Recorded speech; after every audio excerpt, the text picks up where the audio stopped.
I'm Suruti. I'm Hannah. And welcome to RedHanded. Hello, welcome back. Welcome. We're here to fill your ears with some joy this week. Yeah, it's been pretty miz, actually. It has. I mean, it's not quite joy. No. But a little bit less stabby.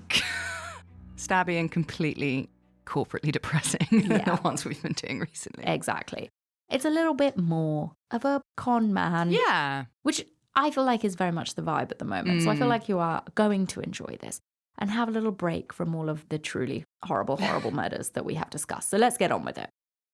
On the 30th of December, 1993, 23-year-old Prince Khalid bin Al Saud spent the day indulging in a 5-figure shopping spree in Miami, which of course is not out of the ordinary for a member of the Saudi royal family.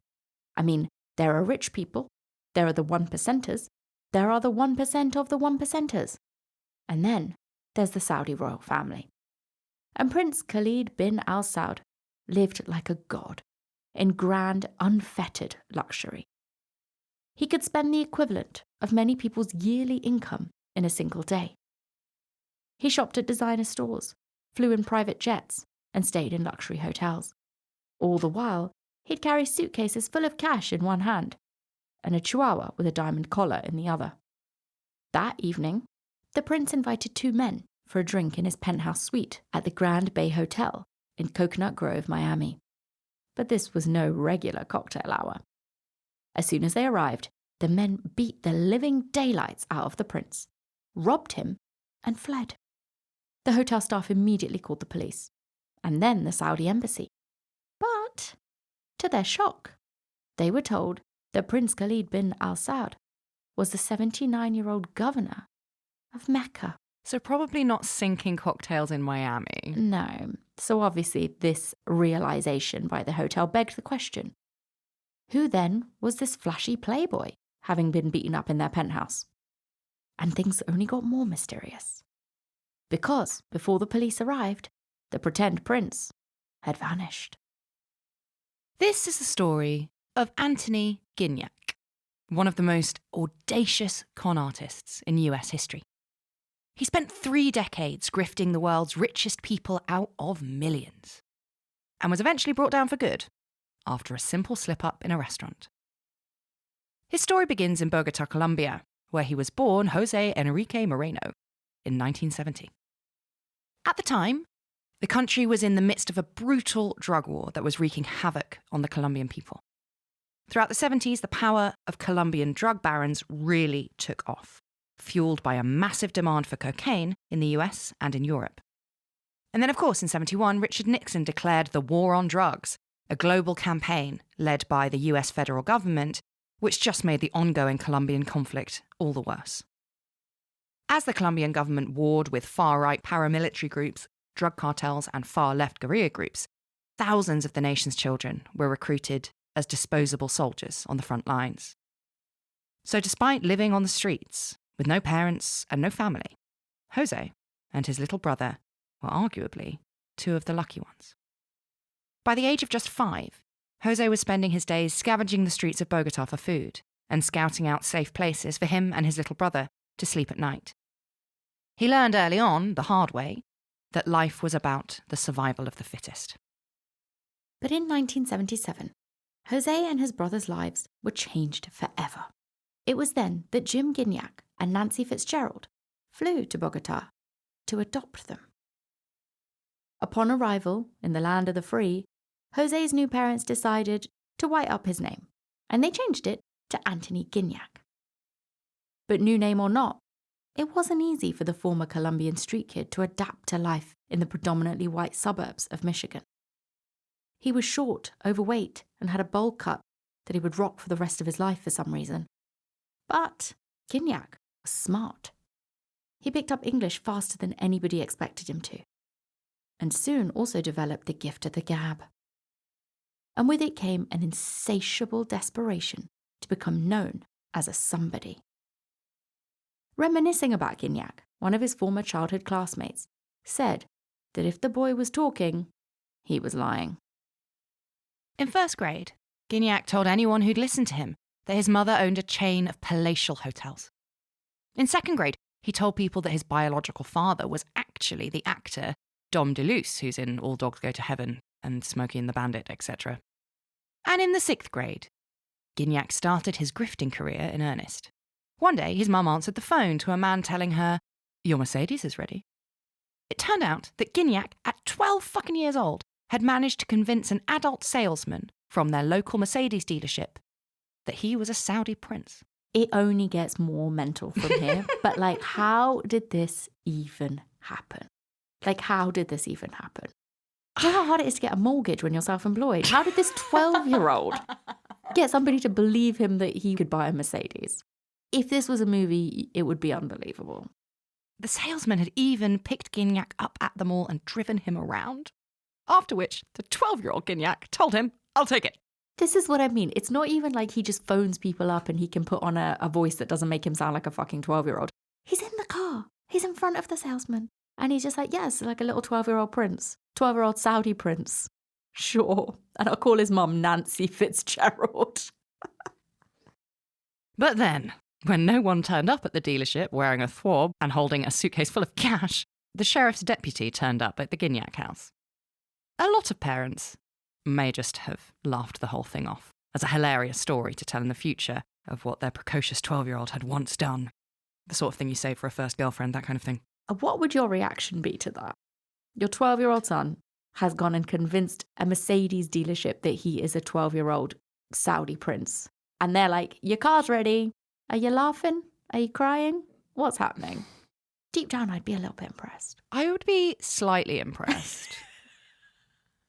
And I would probably find it quite amusing.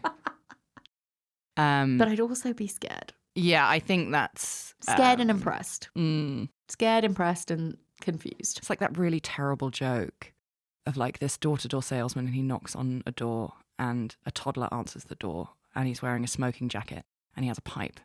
And the salesman goes, "Excuse me, are your parents home?" And then the toddler goes, "Does it look like my fucking parents are home?"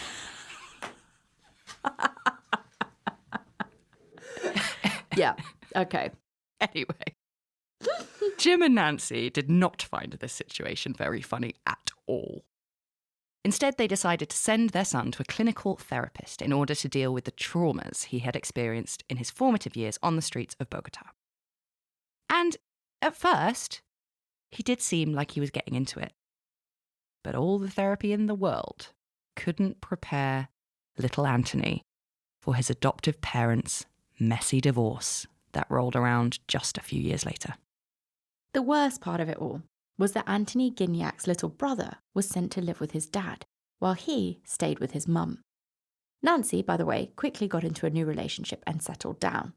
With Anthony's therapist. It's not at all pertinent to this story, but you can't leave a detail like that out. No. That's pretty wild and inappropriate and boundary crossing and other therapy speech, etc. That sounds like someone needs to be struck off, to be honest. So this separation from his little brother, the only person Anthony had truly ever cared about, caused him to suffer a mental breakdown. Anthony was sent to 2 psychiatric hospitals and eventually lived in a halfway house as a ward of the state, from which he eventually ran away at the age of 17. And so, once again, Anthony found himself alone on the streets. Only this time, as he emerged from this period of mental turmoil, something had changed in Anthony Gignac. He refused to go back to the life of a poor street kid, and either consciously or unconsciously, Anthony decided to completely reinvent himself. And I mean that in almost the most literal of literal senses there is possible to do with my mouth. Because from that moment on, Gignac took on the role he'd first played all those years ago as a 12-year-old child. He became a Saudi prince. And that very same year, in 88, Gignac had what would be first of many, many run-ins with the law. Without a penny to his name, the 17-year-old managed to rack up a $10,000 bill from a limousine company in LA. He used a fake credit card under the name Prince Adnan Khashoggi, a notorious billionaire arms dealer and the wealthiest man in the whole world at the time. And by the age of 21, in 1999, Gignac was dubbed the Prince of Fraud by the LA Times after he was arrested for a series of small-time hustles. He had conned the Regent Beverly Wilshire Hotel out of $3,500 in room and food charges over the course of just 4 days. He played the role of the prince so well that all the hotel staff addressed him as Your Highness. Oh my God. Again, impressed? Like a bit, yeah. Definitely. Like, 2 things. Firstly, can't con an honest man. Yeah. And hustle. And secondly, am I crying that the fucking Regent Beverly Wilshire Hotel is out like $3,500? Not really. This is the thing. I just feel like, look, if you are running a luxury hotel or whatever sort of hotel this is, and if you're selling Mercedes and running a limousine hire company, etc., do your fucking due diligence. Check this person's credentials, get a fucking credit card on file. I can't even make a reservation in London for a table without giving my credit card details to fucking all and sundry. So I'm like, how is this person just able to stay in your hotel without putting down any kind of collateral? I kind of feel like that's on you. Yeah. And it was during those 4 days at that hotel that Gignac racked up almost $8,000 in limousine bills. He also managed to convince shopkeepers on Rodeo Drive to give him a set of Louis Vuitton luggage and a rare coin collection. Why? What's happening? He promised them that his father, the King of Saudi Arabia, would take care of the bill. Again, look, that's on you. I think, not defending him, I still think this is all quite funny. Not defending them either. But I do think it isn't completely unheard of in places like that for people to just come in, take what they want and say, send me the invoice. I think that does happen quite a lot. See, I'm not rich enough. I'm not fucking rich enough to know how these people deal. I'm still making my reservations online under fake names like a fucking pleb. But what I would say is I watched The World's Greatest Hotels. Yes. The documentary series that is on Channel 4, starring Monica Galetti and Giles Corran, who I enjoy the show. It's very fun. I love the backroom workings of a hotel. And in that, they went to this very fancy hotel. I cannot remember which one it was, but they were basically saying how they're like, we actually hate it when Saudi royals turn up here because they literally don't pay. And they were like, the next time they come and they just expect the room to be ready for them, blah, blah, blah. And then at the end, we are like staring at each other of like, who is going to have to be the one to battle with them about paying the bill before they leave? Yeah. And they were like, they'll just go 6 months, a year without paying because to them, it's like, oh, what's a cash flow for a business? Yeah. You know, because obviously I'm not like condoning conning people. Obviously the hotels will suffer. And even if it's a fancy hotel, they've got to pay their staff. They've got to pay everybody who works there. But like, apparently it's like quite a well-known industry thing, especially in hotels, that the Saudi royals just come, don't pay, and you can just expect to get paid when you do, or just not at all. Yeah, I have quite a lot of friends who used to work in Harvey Nicks who said exactly the same. Interesting. So maybe he just knew instinctively and went with that narrative. Or he's been watching World's Best Hotels. I've got it. Which, if you've got a lazy Sunday afternoon, I would recommend.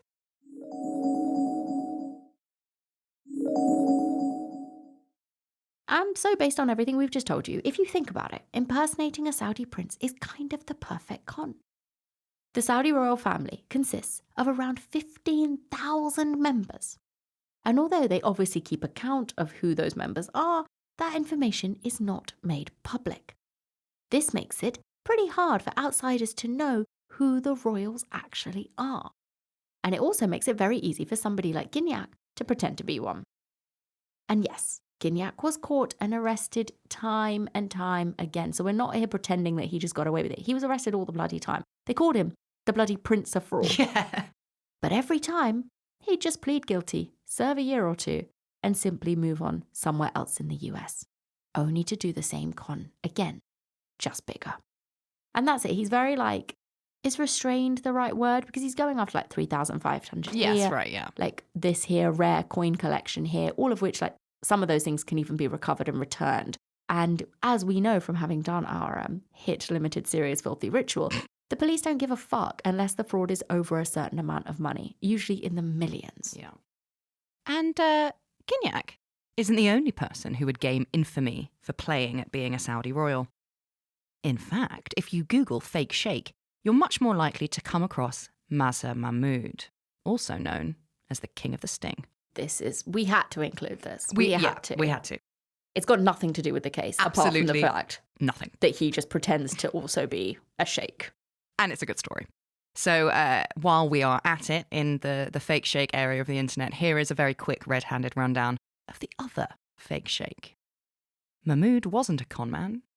He was a journalist, just like I say I am on mortgage applications. Mahmoud single-handedly changed the face of British tabloid journalism during his time at the now-defunct News of the World newspaper. Mahmoud used his cover, as a fake sheikh, to expose the secrets of the rich and the famous. Under the guise of a Saudi royal, he would gain access to the upper echelons of society and then sell all their ill-gotten stories to the tabloids. Over the course of his 33-year career, the fake sheikh's undercover journalism sent dozens of people to jail, landed almost 100 convictions, and destroyed numerous lives.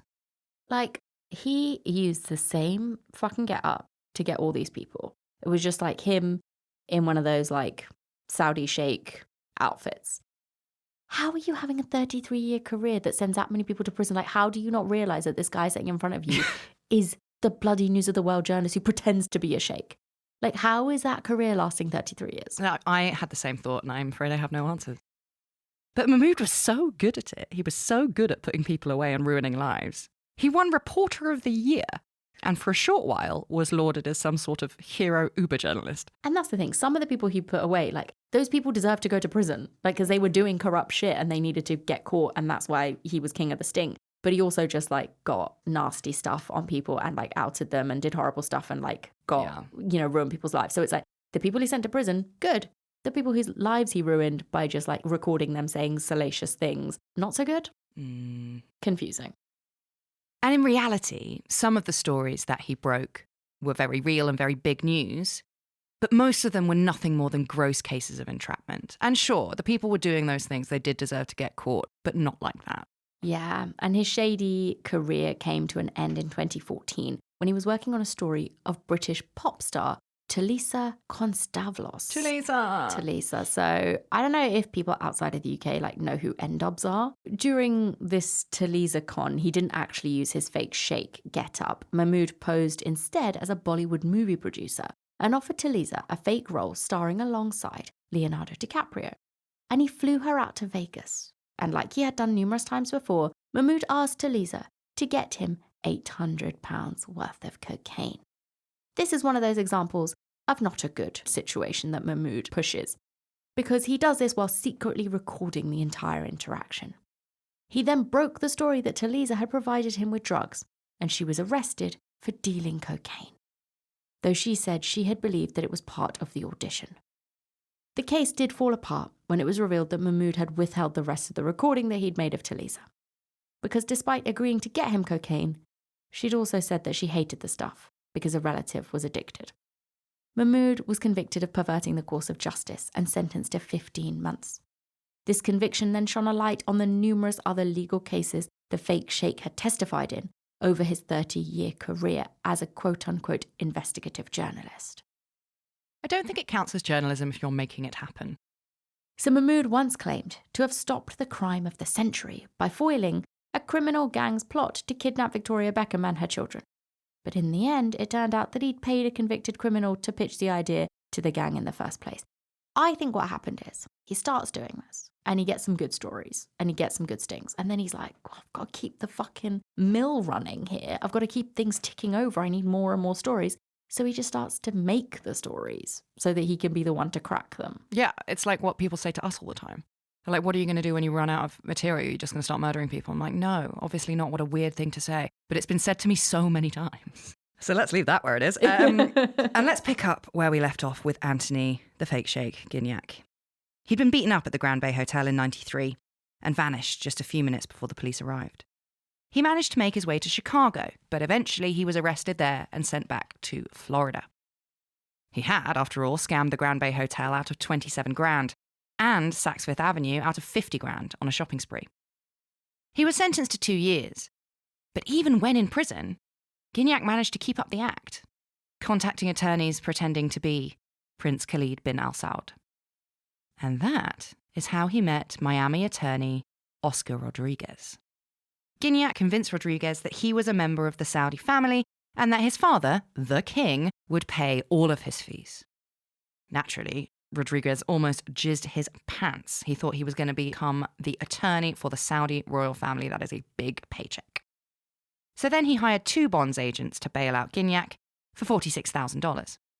The bondsman drove Gignac back to their offices to await the payment from the king, which obviously never came. What the actual fuck? Again, I get like greedy. He's like, I'm going to become attorney to the fucking Saudi royal family, and that's why I'm doing this. But like educated people, right? And I'm like, why does nobody, I mean, obviously people must have. Why do these people in this story not have even an iota of cynicism or like skepticism about what this man is saying to them? Well, the bondsmen do. They're like, you can't leave the fucking office, mate. Yeah. I need that Western Union immediately. So the only ones with their heads screwed on, the bondsman, told Gignac that they were just going to have to take him back to prison. He assured them that there had been a terrible mistake, and he asked them to drive him to an Amex office. Which, inexplicably, they did. I take back everything I said. Gignac walked into the American Express office in tears, shouting that he'd been mugged and needed a replacement card immediately. He even threatened employees that his father, the king, would be so angry if they refused him. Oh my God. And so, American Express, who probably have quite a bit of experience dealing with angry Saudi princes, told Gignac that they would give him a new card if he could verify the last 2 purchases made by the real Prince Khalid. And amazingly, in a Derren Brown move, he somehow managed it. And to find out how he pulled that off, you're going to have to wait. Blue balls for you, sorry. Stick around to the end of the show. The very next day, Amex sent Gignac a platinum card with a $200 million credit limit. What the fuck? Do you remember how long we had to wait for them to just send me an Amex after you set up the business account? We waited like 6 months and they made me fill out like 1,700 forms. Yeah. I'm upset. Immediately after he received this platinum card, Gignac booked 2 limousines and spent $22,000 at a jewellery shop on Miracle Mile in Coral Gables. And then he bought 2 Rolexes and a diamond and emerald encrusted bracelet. Escorted by the bondsman, he then flew to Michigan and New York, booking out the entire first-class cabins on each flight. This was enough to convince his escorts that he was indeed the real deal. That was, however, until one of the agents received a call from the Amex fraud department. They were in New York at this point, and the bondsman quickly handcuffed Gignac. They then booked themselves on the next flight to Miami to send him back to jail and to get their bail money back. But as they led Gignac through LaGuardia Airport, he suddenly started screaming, "I'm Prince Khalid bin Al Saud! I've been kidnapped! They have a gun!" And in the blink of an eye, the bondsman was surrounded by airport police pointing shotguns at their head.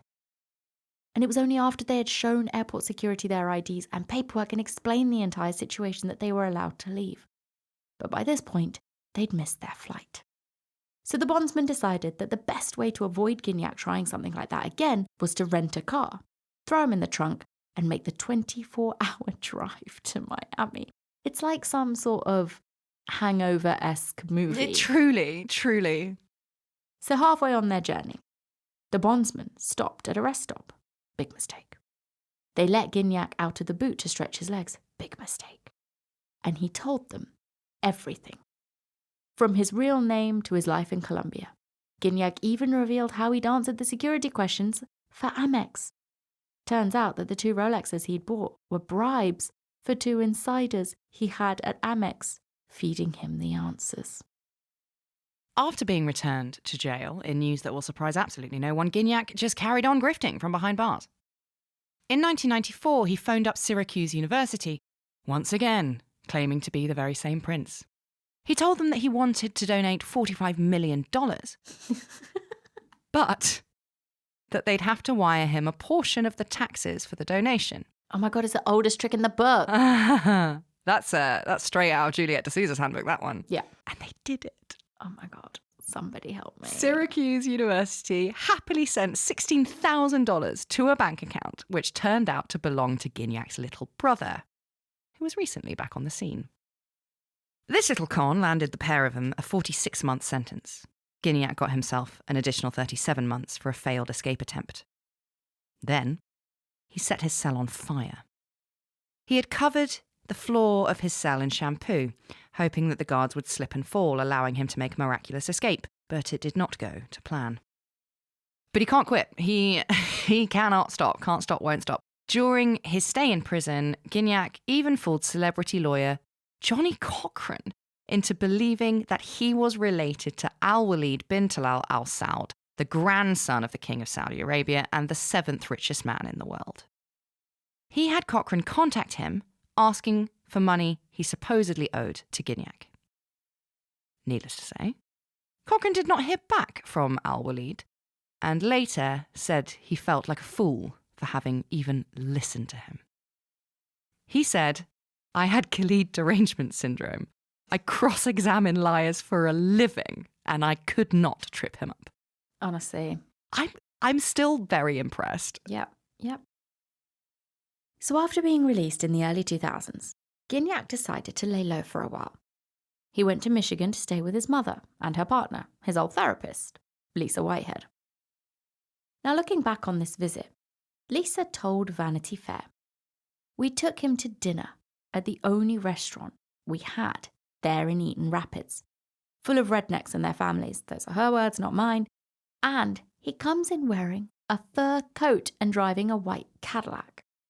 Lisa also recalled that when they went to watch Catch Me If You Can together at the cinema, Gignac had shouted, "I'm so much better than this guy." Why is that a family outing? It's a great film. It is a great film, but still. It's like rated 12 or something. Everyone will enjoy. No, I didn't mean as like, why is it a family one? I mean, like, he's a con man. He's a con man. And we're like, should we go watch Catch Me If You Can?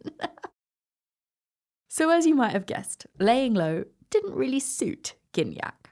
And he soon found himself back in New York, where this time he charged $11,300 at Saks Fifth Avenue to the account of the real Saudi princess, Fadwa Al Saud. Now I've just got the opening credits of Catch Me If You Can in my head. Every time he pulls off a con, please repeat. So that same day, he also charged $18,000 to the account of the real Prince Khalid at Neiman Marcus, where he also made a scene threatening the employees for not properly respecting a royal. I mean, honestly, like, he is out of control, just completely on one. And not long after this, officers pulled Gignac out of his white Cadillac in 2003 and put him in cuffs, ignoring him as he shouted, "You cannot do this. You must call the embassy."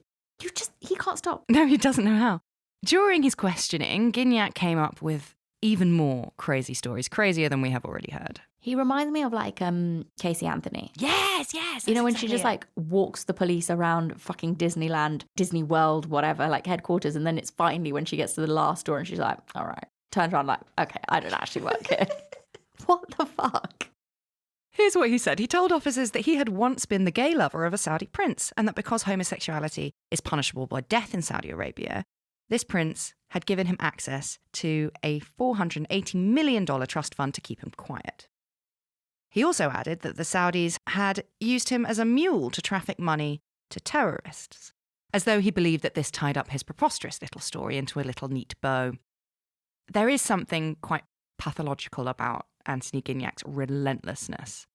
It's like he had a complete inability to control the impulse to attempt cons, even when he'd already been caught. He is the perfect example of like a compulsive liar. Absolutely, he can't, and it just... This is the definition of a compulsive liar. Yeah, and in the same way that like people start small crime-wise when we're talking about killers, it's exactly the same thing. Yeah.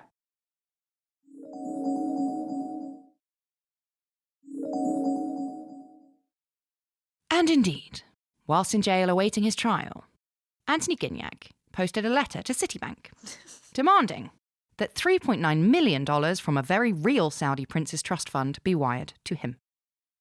And understandably, a very frustrated judge slapped Gignac with a 77-month sentence in federal prison.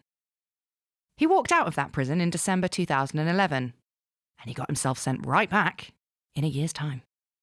And this time, when he got out, Anthony Gignac upped the ante even further. No longer satisfied with scamming hotels out of huge bills, he now wanted to own the hotels themselves. As soon as he was released, the Colombian-born Saudi prince headed to the Florida Keys and offered the owner of the Chica Lodge and Spa $200 million to buy the whole place. But the head of hotel security saw straight through Thank Gignac. you. Finally. And think about it. A huge part of his con, apart from his confidence, jewelry, and the designer clothes, is banking on the hope that white Americans would be unable to tell the difference between a Colombian and an Arab, which doesn't fly in Florida. So this guy's just like, he's a Colombian. So it was because of that Gignac found himself standing in front of a judge for the 10th time. This time, the FBI also had some new evidence on him. They'd found Gignac's secret weapon, a big black binder he'd used to store all of his official-looking notarized letters, legal correspondence, faxes, and wire transfers, complete with seemingly genuine stamps and seals. These fake documents helped Gignac numerous times to convince people that he was indeed the real thing. After the judge sentenced him to yet another year in prison, Gignac had the audacity to ask if the court could return his binder. After what was now his 10th stint in prison, Gignac walked out in 2015 and decided it was really time to go big or go home. The very first thing he did was start an Instagram page, at least he's moving with the times, which, by the way, is still running. You can go and have a look at it. It's Prince Dubai _07. I'm going to have a look. Okay. I thought I'd save it for the record just to collectively bask in it. Prince. Oh, here we go. Prince Dubai 07. And you know when you could have like your handle, but then you can still have like a name? It's Foxy. It just says Prince Dubai 07, and then under the picture just says Foxy. Oh, man. And it's just got like a football player, I think, holding a puppy. And yeah, just loads of pictures of like a hand doing various things. So like eating at a fancy restaurant and a hand on the steering wheel of a fancy car and like a luxury whatever. He never has his face in any of the pictures. It's pretty terrible. It's a pretty terrible Instagram, I'm not going to lie. And then just lots of like this. I've got it on my laptop. And just like luxury luggage. It's very like rich kids of Instagram. It's very that vibe. So tacky-tastic. It's just like, look at this luggage, look at my wrist. Oh my God, it makes me sick. It's so tacky. Gross. Anyway, there we go. It's exactly what I thought it was. Yeah, so you can all go and look for yourself. And he did this because creating an Instagram personality in the age of pics or it didn't happen meant that it would be 1,000 times easier for Anthony Gignac to gain the confidence of his marks. He is smart. So, in the next phase of his conman evolution, Gignac attempted to gain access to the truly uber wealthy. To do that, he needed some connections. He needed someone who was credible. And he found this in 51-year-old British-born asset manager Carl Marden Williamson. Carl moved to the States in his 20s and had married a girl from North Carolina, who he had met while serving in the British Navy. Carl had no criminal record. He was good-looking and charming, knowledgeable about finance and law. He knew a lot of people. And, as we know, very valuable to Americans, British accent. Ding, ding, ding, ding, ding. Carl was therefore the perfect person to give Gignac the legitimacy he needed. After Gignac showed him an apparent $600 million bank balance, Carl didn't need much convincing to get into bed with the fake sheikh. And together they set up an investment company, Marden Williamson International LLC. MWI announced its opening on LinkedIn in 2016 with a bizarre post full of grammatical errors. It began, "In the name of Allah," and it ended, "It is with great honour that I am introducing Marden Williamson International to the world and asking Allah to guide him and his company and bring him and his client much success, God willing." Cool. It's unclear how involved Williamson was in Gignac's con, but we do know that he was prepared to lie for him. Williamson put Gignac in touch with a high-flying British investment banker, telling her that he'd been friends with the prince and his family for 20 years. Ding, ding, ding, legitimacy. This banker then connected the pair with some serious players. And before they knew it, MWI had $8 million from 26 investors. These investors believed that the prince was selling them a stake in his share of Saudi Aramco, one of the world's most valuable companies. I think it is actually the richest company in the world today. Sounds it. I'm convinced. Yeah, Saudi Aramco, look it up. They've got all the oil. And a year before its supposed IPO, Anthony Gignac had now graduated to the big time. He was no longer a simple con man. He was now involved in some very high-level, complex, international white-collar fraud. Gignac celebrated by posting a picture of himself next to a suitcase of cash, captioned with his new favourite catchphrase, "Getting that chicken." Look, the only person who can make that kind of thing work is Cardi B. You cannot just invent. It's the only person who can do it is Cardi B with shmoney. That is it. No one else is allowed. So getting that chicken, is not an internet turn of phrase for getting money. This is something he's purely made up. He wants it to be. Sure. He's trying to make it happen. I mean, maybe I'm blissfully ignorant. Stop trying to make fetch happen. Sure. Love you, Cardi. Anyway, now with the dollar bills to back up his Insta lifestyle, Gignac beelined for one of the most exclusive postcodes in the USA, Fisher Island, Miami. 90210. I'm kidding. I know that's in California. He arrived on Fisher Island in Saudi style, draped in jewelry, clutching his diamond-studded chihuahua. Muslims don't like dogs. No, they don't. This Saudi prince loves them. I mean, it's a very obvious flaw in his characterization. Well, there you go. But this chihuahua, haram or not, is called Foxy. Now it makes sense. That's why the Instagram name is called Foxy. And the fake Saudi prince, his haram chihuahua, and all of their diamonds were surrounded by an entourage of bodyguards. This entourage, by the way, were actually shopping centre security guards that Anthony Gignac had hired and kitted out with suits, fake diplomat badges, and guns. It's all you need. It's just the look. It's the vibe, right? Of course, Gignac couldn't actually afford any of the apartments, which started at $20 million and were owned by the likes of Oprah and Tom Cruise. So this is what Fisher Island is made up of. I see. So, in the least Saudi move possible, he just rented one for $15,000 a month, filled it with IKEA furniture, and told people that he owned it. And then, still not satisfied, he set his sights on the biggest mark of his career. Billionaire Jeffrey Soffer, real estate magnate, and Elle Macpherson's ex-husband. Soffer wasn't a Saudi prince, but he was dubbed the Prince of Miami, and he had everything Gignac wanted. Luxury cars, private jets, palatial homes, mega yachts. A profile written about Soffer in Ocean magazine credited him for turning the Fontainebleau Miami Beach into one of, quote, the hottest hotels in the world. But the truth was that Fontainebleau was in a lot of debt and had been causing Soffer problems for years.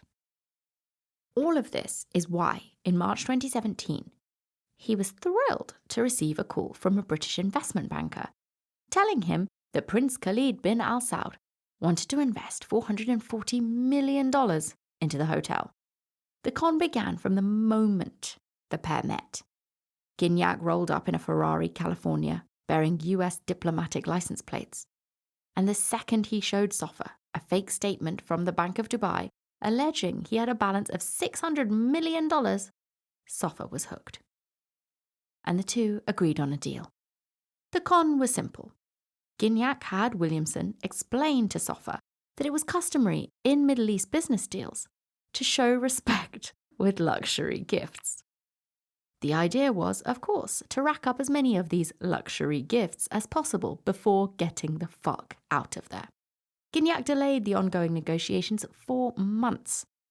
And in August 2017, Soffer flew him and his entire fake security from the supermarket entourage out to Aspen, where they stayed at the St. Regis Hotel and visited Soffer's gigantic mansion. That was, funnily enough, once owned by the real Saudi prince. And it was here in Aspen that the prince, quote unquote, royally fucked up. During a family dinner, Gignac forgot that he was Muslim and ordered the prosciutto. You'd have thought somebody who'd spent basically the better part of 30 years of his life impersonating a member of the Saudi royal family, he'd have at least known that the prosciutto is haram.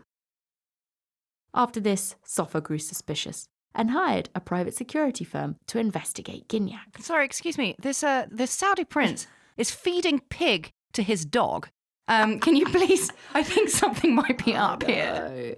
But what I would say to that, though, is I feel like there must have been other things that made Sofa suspicious before this, because I do also think that the Saudi royals are definitely drinking and definitely smoking. I think you're right, yeah. And probably definitely eating tasty, tasty bacon and prosciutto, because prosciutto is tasty. I don't believe for a second that they're all super... No, I don't either. Abiding by the laws. I think Sofa was just the final straw that broke the fucking mangled camel's back at this point. Because there were a few other things that didn't add up. First of all, the condo on Fisher Island.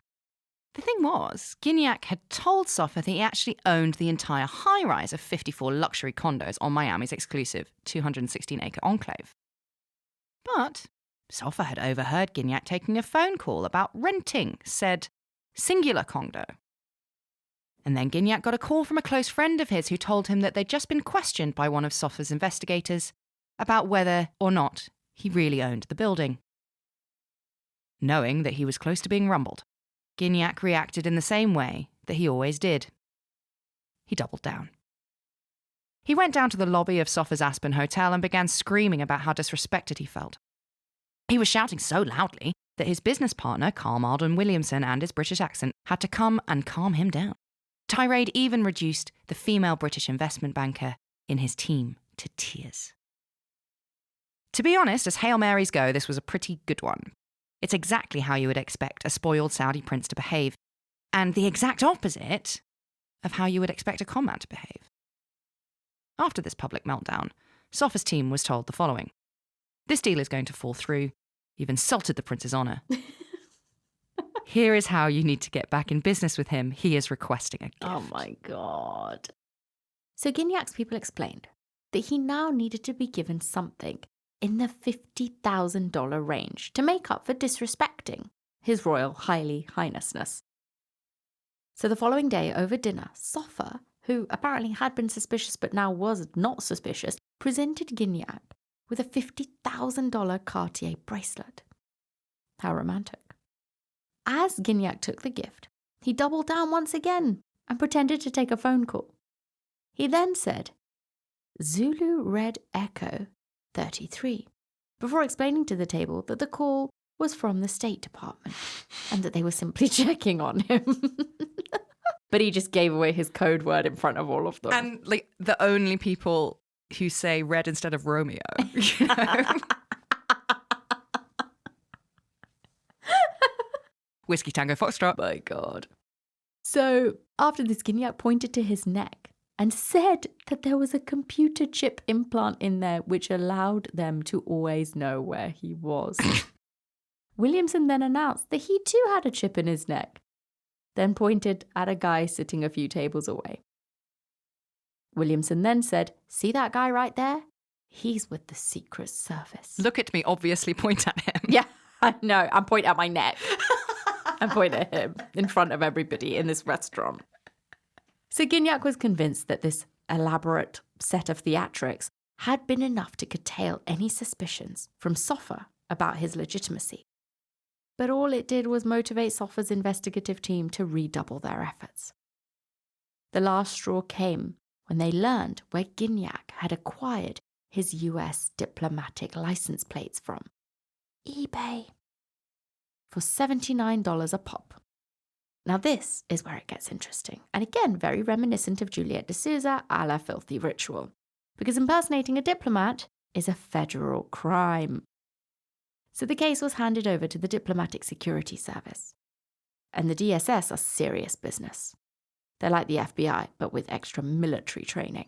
And diplomatic immunity. Yeah. So the two DSS agents headed up the investigation. And the second they saw the photo of the would-be prince, they knew he was full of shit.